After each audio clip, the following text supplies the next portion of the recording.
নমস্কার, আমি ঋতুপর্ণা। শুরু করছি উত্তরের সংবাদ। বিস্তারিত সংবাদের দিকে নজর রাখবো, কিন্তু তার আগে দেখে নেব আজকের বিশেষ সংবাদ। শিলিগুড়ির রামকৃষ্ণ মিশনের সেবক হাউসে সন্ন্যাসী ও কর্মীদের ওপর হামলার ঘটনায় মূল অভিযুক্ত প্রদীপ রায়কে শনিবার গ্রেফতার করল ভক্তিনগর থানার পুলিশ। মেটেলি ব্লকে হাতির হানা অব্যাহত। ফের খাদ্যের লোভে জনবহুল এলাকায় হামলা চালালো হাতি। ঘর ভেঙে সাবার করল যাবতীয় খাদ্য সামগ্রী। ঘটনাটি ঘটেছে মঙ্গলবারের বস্তি এলাকায়।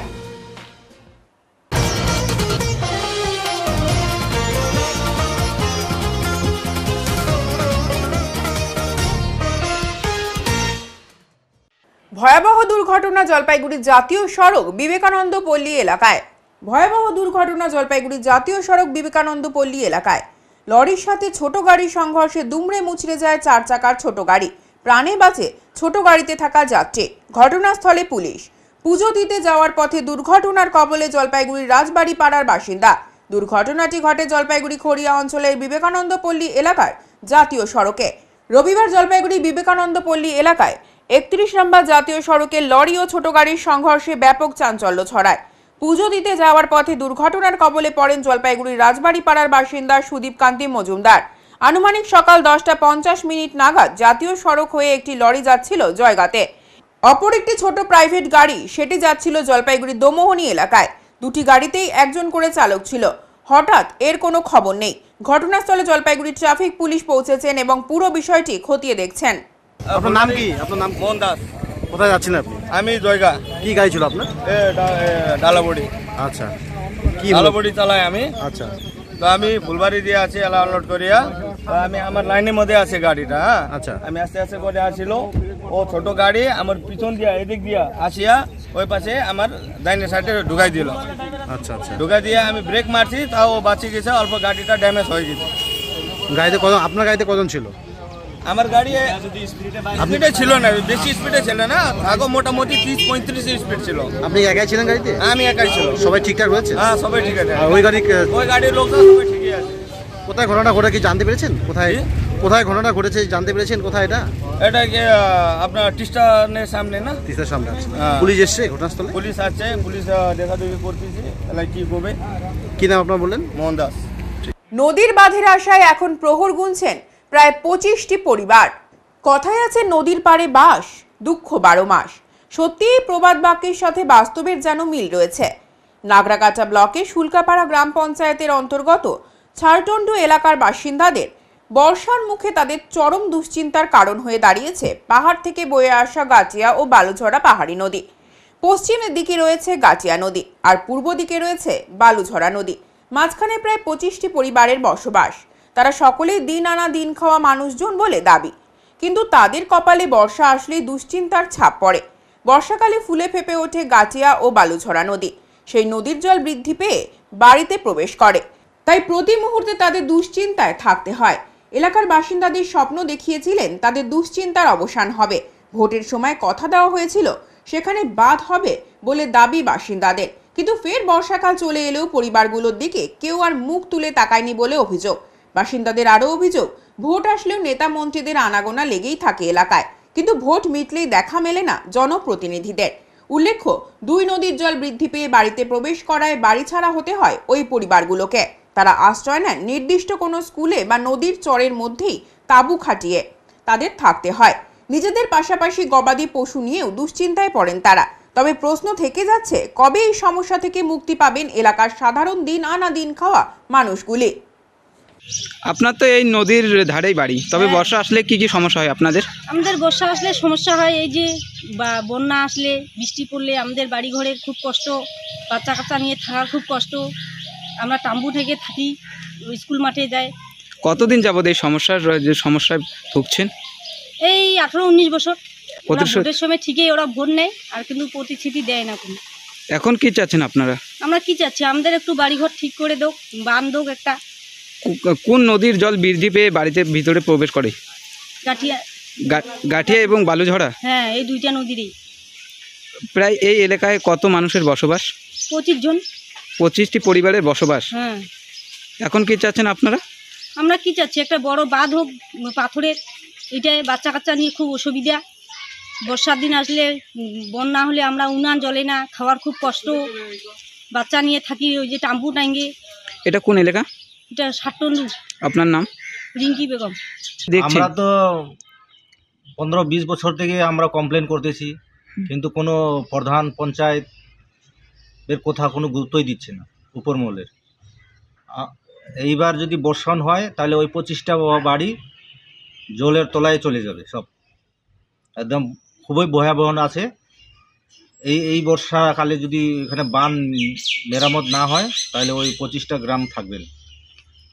আমরা এর আগেও বিডিওকে জানাইছি, এসডিওকে জানাইছি, তারা খালি আশ্বাস দেয় কিন্তু কাজ কিছুতেই হচ্ছে না। আপনি ওই এলাকার পঞ্চায়েত সদস্য, তবে আপনারা কতটা গুরুত্বপূর্ণ দিয়ে দেখছেন? আমাদের তো এই গ্রামটা মানে রক্ষা হইলে আমাদের জন্য খুবই ভালো, আমরা তো খুবই চেষ্টায় আছি, কিন্তু প্রশাসন যদি গুরুত্ব না দেয় আমরা তাহলে কি করব? ওখানে যখন জলমগ্ন অবস্থায় রয়েছে প্রায় 25টি বাড়ি, তখন আপনারা কি খোঁজ খবর করতে যান? হ্যাঁ, অবশ্যই যাই, আমরা বর্ষাকালেও যাই, আমরা এবারও গেলাম। এই কাজটা যাতে এই বর্ষার আগে আগে যাতে ওই জালি বান আর দেন ড্রেন যাতে হয়, তাহলে ওই গ্রামটা রক্ষা করা যাবে। না হলে ওই 25টা গ্রাম একদম ভেসে চলে যাবে। বহুত মানে ডেঞ্জার জোনে আছে ওই গ্রামটা।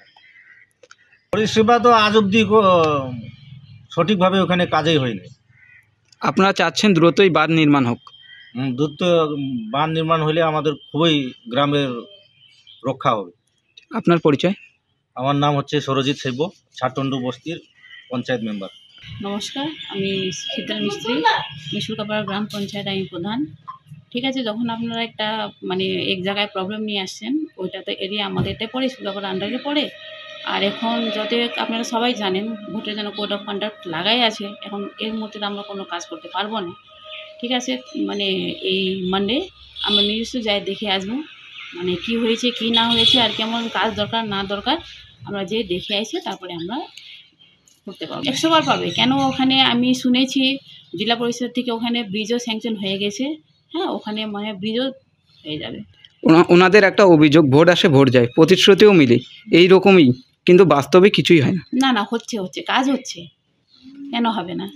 আমাদের ডেভেলপমেন্টের কাজ আমাদেরকে সব জায়গায় করতেই হবে, আর যেখানে হচ্ছে না ওখানে তো আমাদের বেশি করা দরকার। আর আপনাকে আমি বলেছি সোমবারে আমরা যাই, আমি নিজস্ব ইঞ্জিনিয়ারকে নিয়ে যাব, দেখি কি ব্যাপার আছে না ব্যাপার আছে। সেরকম যদি সমস্যা যদি থাকে তাহলে আমরা এমার্জেন্সি থ্রু থেকে আমরা ওখানে কিছু একটু সেফটিভাবে কিছু একটা করে দেবো। বিরোধীরা অভিযোগ করতেছে শুধু শাসক দল প্রতিশ্রুতি দিতেই জানে, কিন্তু বাস্তবে কিছুই করে না। সেটা তো দেখুন বিরোধী দলরা তো অনেক কথা বলবে, যেটা করেছি সেটা ওরা উঠাবে না, আর যেটা আমাদের মানে মানে হওয়ার জিনিসটাও ওরা তখন বলবে হয় নাই। তবে 100 বার আমি মানডে যখন অফিসে যাব আমি নিজে ইঞ্জিনিয়ারকে নিয়ে যাই, দেখবো মানে কি হয়েছে কি কন্ডিশনে আছে। যদি এখন কনক্রিট দিয়ে যদি নাও করতে পারি, আমরা এমার্জেন্সি থ্রু থেকে আমরা কিছু একটা সেফটির জন্য কিছু করে দেবো। ওই নদী বাঁধের বিষয় এর আগে কি কোনো লিখিত অভিযোগ পড়েছে আপনার অঞ্চলে? না না, নদীর ব্যাপারে কিছু করেনি। হ্যাঁ, যাই দেখতে হবে আমাকে স্পটের মধ্যে। আপনার পরিচয়? আমার নাম শীতল মিস্ত্রি, আমি শুলকাপাড়া গ্রাম পঞ্চায়েতের প্রধান।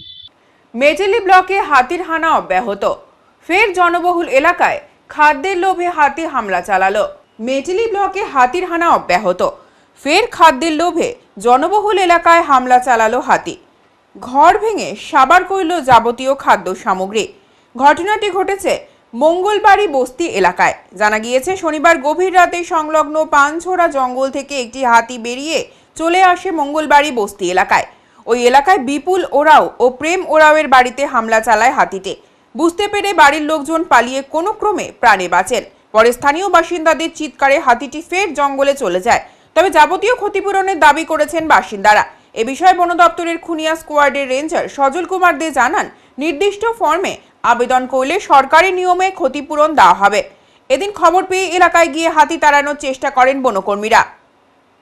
মানে उस टाइम के यहीं रहलक सुते में घर भीतर रही हम कितना दिन रहलक घर भी रात 2 बजे लगी। माने घर भीतर के कितना दो जने रहलक 2 जने रही। तो हाथी तो यहीं रहलक। हाँ, यहीं रहला। तो देखल जाता तो घर तो पूरा एकदम टूटल देलक। उस टाइम के कैसन करके निकललक दिन में भीतरे हजन रही कोनो लखे जान बचला खामिन कर तो इस विषय में का चाहिए थे? का करे पड़ी हम तो गरीब आदमी है कि कोनो नियर उपाय तो कर देबाई हम का करो बेखन डिपार्टमेंट अलग उस टाइम में हाथी जिंदे रहला भी नहीं आला कुछ टाइम में तो गाड़ी खाली सुनाला पर हारन मार के काने गेलक गाड़ी कय ठो अलग हाथी एके ठो रहे। तो इस विषय में का है जे कुछ क्षतिपूरण के विषय के घर तो एकदम पूरा देखल जाते एक ठो घर है 3 मन के এখন का चाहतीस 3 मन मैं चाहो तो कोनो व्यवस्था कर दो हम तो गरीब आदमी एखन कहाँ पाओ लोन निकला घर बनाओ एखन लोन तिरबू की घर के बनाबू मैं कोनो व्यवस्था कर दो। तोर का नाम? मोर नाम एतवारी माली। कौन से जगह है एठो नाम जगह का नाम? मंगलबाड़ी बस्ती। তোর হাজবেন্ড কার নাম কার নাম? বিপুল উরা। শ্রী শ্রী লোকনাথ বাবার 105তম তিরোধান দিবস যথাযোগ্য শ্রদ্ধার সঙ্গে পালিত হলো জলপাইগুড়িতে। শ্রী শ্রী লোকনাথ বাবার 105তম তিরোধান দিবস যথাযোগ্য শ্রদ্ধার সাথে জলপাইগুড়িতে পালিত হলো।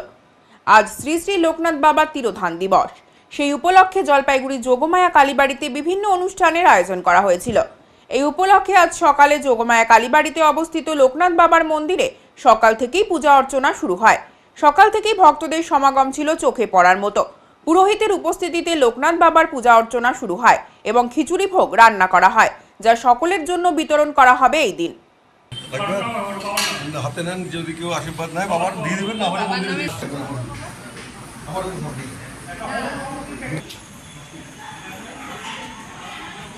আজ বাংলার বিভিন্ন বাড়িতে লোকনাথ বাবার পুজো ভক্তি নিষ্ঠা সহকারে অনুষ্ঠিত হচ্ছে। বাবা লোকনাথের আধ্যাত্মিক শক্তি নিয়ে অনেক প্রচলিত কথাও বিশ্বাস আছে। মনে করা হয় সব বিপদেই তাকে স্মরণ করলে রক্ষা করেন তিনি। আজও তার অগণিত ভক্তরা নিষ্ঠা করে তার পুজো করেন। আজ বাংলার বিভিন্ন বাড়িতে লোকনাথ বাবার পুজো অনুষ্ঠিত হচ্ছে। মিছরি, কচুর শাক ও ডাবের জল দিয়ে ফুল দিয়ে অতি নিষ্ঠার সাথে পালিত হচ্ছে তার পুজো।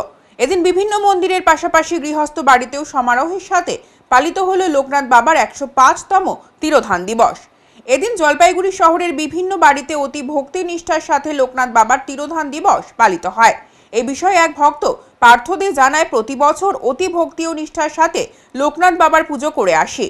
আমাদের বাড়িতে গত 22 বছর থেকে এই লোকনাথ বাবার পুজো অনুষ্ঠিত হচ্ছে।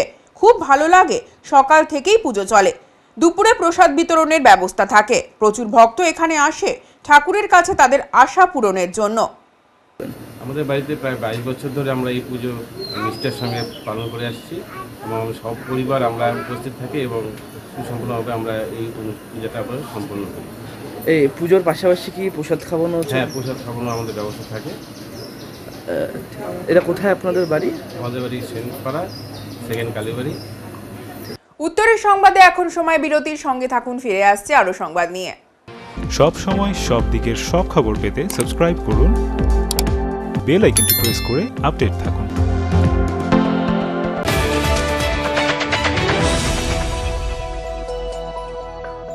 আপনার শহরে প্রসিদ্ধ লৌহ বিপণী কেএস আয়রন হাউসের তরফে সকলকে জানাই প্রীতি ও শুভেচ্ছা। এখানে আপনি পাবেন নামি দামি ব্র্যান্ডের সকল প্রকার লৌহ সামগ্রীর বিপুল সম্ভার। এখানে পাবেন square pipe, round pipe, angles, square bar, পাতি, শীট, টিনের বিভিন্ন আইটেম। এছাড়াও রয়েছে all type of grill and আলমারি ফ্যাক্টরি আইটেম। প্রতিষ্ঠিত মার্বেল ব্যবসায়ী দীপেন্দ্র চক্রবর্তী ও তার সহধর্মিনী মৌসুমী চক্রবর্তীর কেএস আয়রন হাউসে প্রতিটি জিনিসই পাবেন রিজনেবল প্রাইসে। তাই এবার আর বাইরে ছুটতে হবে না আপনাদের। লোহা ও লৌহজাত সামগ্রী সুলভ মূল্যে কিনতে তাই আজই আসুন। আমাদের ঠিকানা কেএস আয়রন হাউস, 4 নম্বর খুমটি, জলপাইগুড়ি। ক্লাস 12 এর পর আপনি কি আপনার ক্যারিয়ার অপশন সম্পর্কে অনিশ্চিত? কলেজে ভর্তির বিষয়ে বিভ্রান্ত?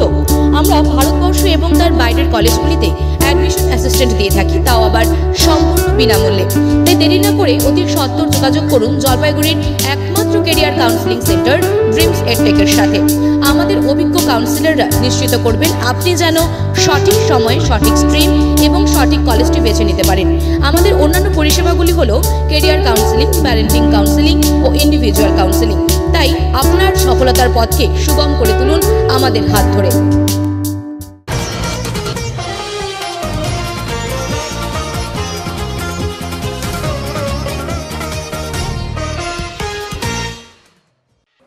শিলিগুড়ি শিলিগুড়ি রামকৃষ্ণ মিশনের হামলার ঘটনার মূল অভিযুক্ত প্রদীপ রায়কে শনিবার গ্রেপ্তার করল ভক্তিনগর থানার পুলিশ। শিলিগুড়ি রামকৃষ্ণ মিশনের সেবা হাউসে সন্ন্যাসী ও কর্মীদের ওপর হামলার ঘটনায় মূল অভিযুক্ত প্রদীপ রায়কে শনিবার গ্রেপ্তার করে ভক্তিনগর থানার পুলিশ। আজ তাকে জলপাইগুড়ি জেলা আদালতে তোলা হলে 3 দিনের পুলিশ রিমান্ডের মঞ্জুর করেছে আদালত। ধৃতকে জেরা করতে 7 দিনের জন্য নিজেদের হেফাজতে চেয়েছিল পুলিশ। জেলা আদালতের সিজিএম কোর্ট ধৃতকে 3 দিনের পুলিশ হেফাজত মঞ্জুর করেছেন বলে এদিন জানান সহকারী সরকারি আইনজীবী সিন্ধু কুমার রায়। উল্লেখ্য, এফআইআর এ মূল অভিযুক্ত প্রদীপ রায়ের নাম রয়েছে। এতদিন পালিয়েছিল সে। ঘটনার প্রায় 2 সপ্তাহ পর গতকাল ভক্তিনগর থানার পুলিশ অভিযুক্তকে গ্রেপ্তার করে। পুলিশ সূত্রে জানা গিয়েছে, রামকৃষ্ণ মিশনের সেবা হাউসে হামলার পর থেকে গা ঢাকা দিয়েছিল প্রদীপ। পুলিশ মূল অভিযুক্ত প্রদীপকে গ্রেফতার করতে ভিন জেলার পাশাপাশি প্রতিবেশী রাজ্য বিহারেও তল্লাশি চালায়। প্রায় প্রতি মুহূর্তে প্রদীপ তার অবস্থান পরিবর্তন করতে বলে দাবি। এর জেরে তদন্তকারী পুলিশ অফিসাররা প্রদীপের খোঁজ পাচ্ছিলেন না। তবে গতকাল রাতে শিলিগুড়ি জংশন এলাকা থেকে প্রদীপকে গ্রেপ্তার করে পুলিশ। অভিযুক্ত অন্য জায়গায় পালানোর ছক করছিল বলে সূত্রের খবর। এই ঘটনার সাথে যুক্ত থাকার অভিযোগে এখনো পর্যন্ত মোট 10 জনকে গ্রেপ্তার করা হয়েছে। আরও অনেকের খোঁজ চলছে বলে জানা গিয়েছে। বললাম সিনু, আজকে রামকৃষ্ণ মিশনের ঘটনায় কাকে গ্রেপ্তার করা হয়েছে? আজকে হচ্ছে এফআইআর নেমে একটু প্রদীপ রায়। আচ্ছা, তো কি হলো আজকে আদালতে? ওই প্রদীপ রায়কে নিয়ে আসছে, ভক্তিনগর পিএস ফরওয়ার্ড করছে। ফরওয়ার্ড করার পর সে তার হচ্ছে 7 দিনের পিসি চাইছিল, মানে পুলিশ কাস্টডি আর কি। মহামান্য আদালত সেটা 3 দিনের পুলিশ কাস্টডি এলাও করছে। আচ্ছা, এই যে কি অভিযোগ, মূল মানে এর অভিযোগ হচ্ছে এর এগেইনস্টে অভিযোগ, এর নেতৃত্বেই ওই আশ্রমের যে অ্যাটাকটা হয়েছিল এর নেতৃত্বেই আর কি। মূল অভিযুক্ত এই আর কি, এফআইআর নেম অ্যাকিউজড। এতদিন কি অ্যাবসেন্ট ছিল? এটা তো হচ্ছে ইনভেস্টিগেশনের প্রশ্ন। আজকে কি রিমান্ড হলো? হ্যাঁ, আজকে রিমান্ড হলো 3 দিনের। আচ্ছা, এই ঘটনায় মোট কতজন অ্যারেস্ট হলো এখন পর্যন্ত 10 জন। 10 জন গ্রেপ্তার হলো। এদের প্রত্যেকে কি পিসি হয়েছিল? না, প্রত্যেকের হয়নি। ওই 22 তারিখে যাদের দিচ্ছিল তাদের পিসি হয়েছিল। তো 25 তারিখে যাদের প্রোডাকশন হয়েছিল তাদের হয়েছিল। আর আজকে যাকে প্রোডাকশন হয়েছে তার পিসি হয়েছে। পুলিশের তরফে কি এই ঘটনা ইনভেস্টিগেশন চালানো হচ্ছে এরকম বলা হয়েছে? চলছে, ইনভেস্টিগেশন চলছে। এখানে কোনো গ্যাং কাজ করছে? এটা হচ্ছে ইনভেস্টিগেশনের প্রশ্ন। এটা হচ্ছে পুলিশ পার্সোনালরা আছে, তারা ইনভেস্টিগেশন করতেছে, ইনভেস্টিগেশন চলছে। আপনার নাম আর পরিচয়? আমি হচ্ছে Sindhu Kumar Roy, assistant public prosecutor. National kick boxing championship 2024-এ সোনা ও রূপো জয় করে এসেছেন প্রিয়াঙ্কা রায়। জলপাইগুড়ির রাজগঞ্জের চন্দাবাড়ি এলাকার প্রিয়াঙ্কা রায়, বয়স 15 বছর। ন্যাশনাল কিক বক্সিং চ্যাম্পিয়নশিপ 2024-এ 37 কেজি বিভাগে 0.5-এ সোনা ও রূপো জয় করে এসেছেন। মোহিতনগর জলপাইগুড়ির আপনজন ফাউন্ডেশনের পক্ষ থেকে প্রিয়াঙ্কা রায়কে সংবর্ধনা এবং 500 টাকা অনুদান দিয়ে সাহায্যের হাত বাড়িয়ে দেওয়া হলো। পটলের পাইকারি দাম অনেকটাই কমেছে বাজারে। যদিও পটলের খুচরো মূল্য নেহাত কম নয় এখনো। বর্তমানে 25 থেকে 30 টাকা কেজি পটল হলদিবাড়ি বাজারে পাইকারি বিক্রি হচ্ছে। জলপাইগুড়ি সদর ব্লকের বোয়ালমারি নন্দনপুর গ্রাম পঞ্চায়েত এলাকার কৃষকরা নিয়মিত পটল চাষ করে থাকেন, যার সিংহভাগই তারা হলদিবাড়ি বাজারে বিক্রি করেন। তবে বাজারে ক্রমেই পটলের দাম কমে আসছে বলে দাবি একাংশ কৃষকের। সিজনের শুরুতে 100 কিংবা 80 টাকা কেজি দরে পটল বিক্রি হলেও বর্তমানে দাম অনেকটাই কমে গিয়েছে। তবে জমিতে ভালো ফলন রয়েছে এখনো বলে দাবি। সদর ব্লকের কচুয়া এলাকার কৃষক সাগর মণ্ডল বলেন, বর্তমানে হলদিবাড়ি বাজারে 25 থেকে 30 টাকা কেজি পাইকারি দরে পটল বিক্রি হচ্ছে। ফলন মোটামুটি হয়েছে। প্রথম দিকে দাম একটু বেশি পাওয়া যায়, কিন্তু ক্রমেই এ দাম কমতে থাকে। সেই অনুযায়ী পাইকারি মূল্য অনেকটাই কমে গিয়েছে। লাভ মোটামুটি হচ্ছে বলে তিনি জানান। কি নিয়ে গেছিলেন হাটে? আমি পটল নিয়ে গেছিলাম। কোন হাটে? এই হলদিবাড়ি হাটে। কত করে বিক্রি করেছেন? পটল 25 টাকা বিক্রি করলাম, 28 টাকা বিক্রি করলাম। দাম কি বাড়তেছে না কমতেছে? দাম তো কম। এর আগে কত করে বিক্রি করছেন? এর আগে 35 টাকা। পটল দাম তাহলে একটু কমছে? হ্যাঁ। কারণটা কি? বৃষ্টির কারণ? কারণ এখন বৃষ্টির জন্যই মনে হয়তো। জমিতে ফলন কেমন হচ্ছে? ফলন অন্য বছর হিসাবে এই বছর ফলন কম আছে। হ্যাঁ। বলছিলাম কেমন লাভবান পটলে? হ্যাঁ, এই বছর তেমন লাভবান না। না, অন্যান্য সবজির তুলনায় অন্যান্য সবজি হিসাবে লাভ আছে। ভেন্ডির থেকে একটু লাভ আছে। আচ্ছা, বলছিলাম আর কতদিন বিক্রি করতে পারবেন? আমাদের তো জল বাজলে শেষ। জল বাজলে শেষ। শুরু করেছেন কবে থেকে? শুরু করেছি কয় মাস হলো? এই বৈশাখ মাসের থেকে, মানে প্রথম থেকে বিক্রি করছেন। এতদিন প্রথম সর্বোচ্চ দাম কত পাইছেন? কত করে কেজি? প্রথমের থেকে তো মানে যখন 1 কেজি 2 কেজি ওঠে তখন তো 80 টাকা 100 টাকা কিলো। আচ্ছা আচ্ছা। তারপর যখন বেশি হয় তখন 50 60। এখন কমতে কমতে মনে হয় যে এখন 25 টাকা 30 টাকা 28 টাকা হ্যাঁ চলে আসছে। বলছিলাম প্রতি বছর কি পটল চাষ করেন? হ্যাঁ প্রতি বছর। তাদের একটা লাভ হয় মোটামুটি ভালো। হ্যাঁ একটা তো কিছু তো অন্যান্য সবজি তুলনায় লাভ, ফসল থেকে একটু লাভ আছে, তাছাড়া আবার মাইরও আছে। অনেক সময় শিল পড়ে নষ্ট হয়, মনে করো এটা ক্ষতি হয়ে যায়। তারপর 6 মাসে ফসল মর্দ হয়ে গেছে এবছর। আচ্ছা আচ্ছা। ওর জন্য ফলন আরো কম। আগামী দিনেও কি পটল বুনবেন? হ্যাঁ আমি তো সব সময় পটল। হ্যাঁ বলছিলাম কোথায় চাষ করেন? আপনার বাড়ি কোথায়? আমাদের বাড়ি হচ্ছে কচুয়া। কি নাম আপনার? আমার নাম হচ্ছে সাগর মণ্ডল। অনেক ধন্যবাদ। উত্তরের সংবাদে এখন সময় বিরতির, সঙ্গে থাকুন, ফিরে আসছে আরো সংবাদ নিয়ে। সব সময় সব দিকের সব খবর পেতে সাবস্ক্রাইব করুন, বেল আইকনটি প্রেস করে আপডেট থাকুন।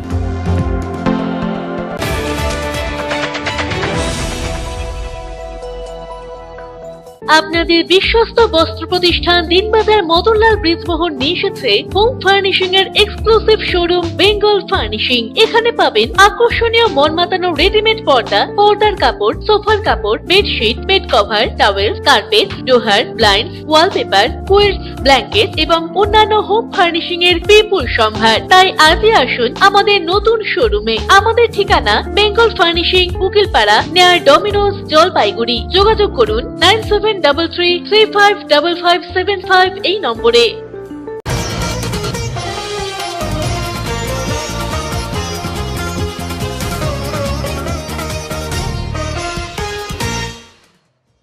জলপাইগুড়িতে তাল গাছে তালের শ্বাসের স্বাদ না থাকায় বিভিন্ন জেলা থেকে তাল আনা হলো জলপাইগুড়িতে। জলপাইগুড়ির তাল গাছে তালের শ্বাসের স্বাদ না থাকার দরুন বিভিন্ন জেলার তাল জলপাইগুড়িতে। জলপাইগুড়ির মাটিতে তেমনভাবে তাল গাছ নেই, থাকলেও তার স্বাদ অনেকটাই মন্দ। আর তার কারণেই তাল ব্যবসায়ীরা এখন জেলার বাইরে থেকে তাল এনে জলপাইগুড়ির বাজারে বিক্রি করছেন।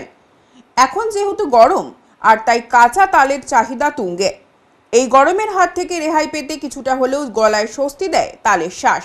আর তাই এখন মালদা জেলা থেকে তাল ব্যবসায়ীরা কাঁচা তাল এনে জলপাইগুড়ি শহরের বিভিন্ন জায়গায় বিক্রি করছেন। এই সময় তালের শ্বাসের চাহিদা প্রচুর, তাই বাইরের জেলা থেকে তাল এনে অনেকটাই লাভবান হচ্ছেন তারা।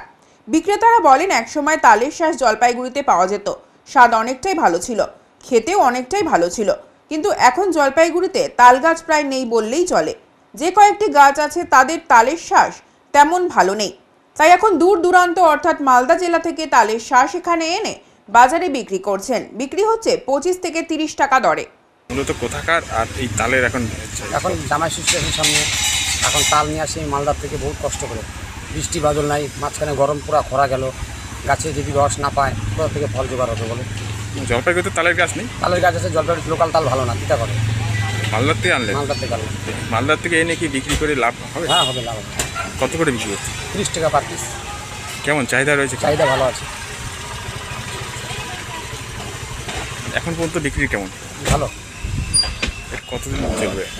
কয়দিন বিক্রি করবেন আশা করছেন? আমি 2 মাস বিক্রি করবো তালের শ্বাস। 2 মাস? মালদার থেকে কি যাবেন আসবেন? যাবো না। আর জলপাইগুড়ির তাল আর মালদার তালে পার্থক্য মানে জলপাইগুড়ির লোকাল তালটা ভালো না, আর মালদা তো এখানে তো চাষ করতেছে মাল, ওখান থেকে আমরা কিনে নিয়ে আসতেছি। এটা কি মাটির জন্য হয়? মাটির জন্য। বৃষ্টি না দিলে কোথা থেকে ফল হবে বলো? এখন আবহাওয়ার সংবাদ।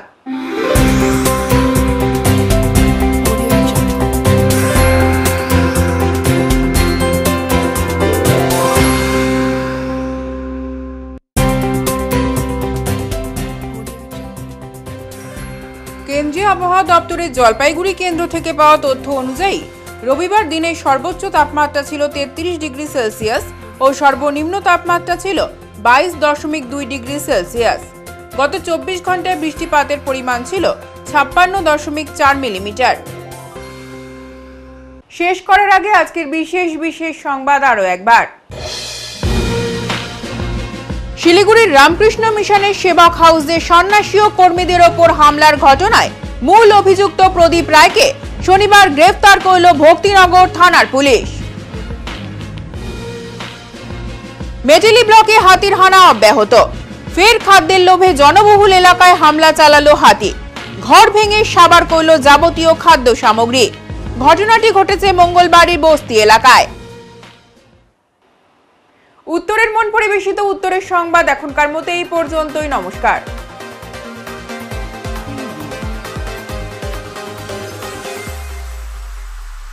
Preview.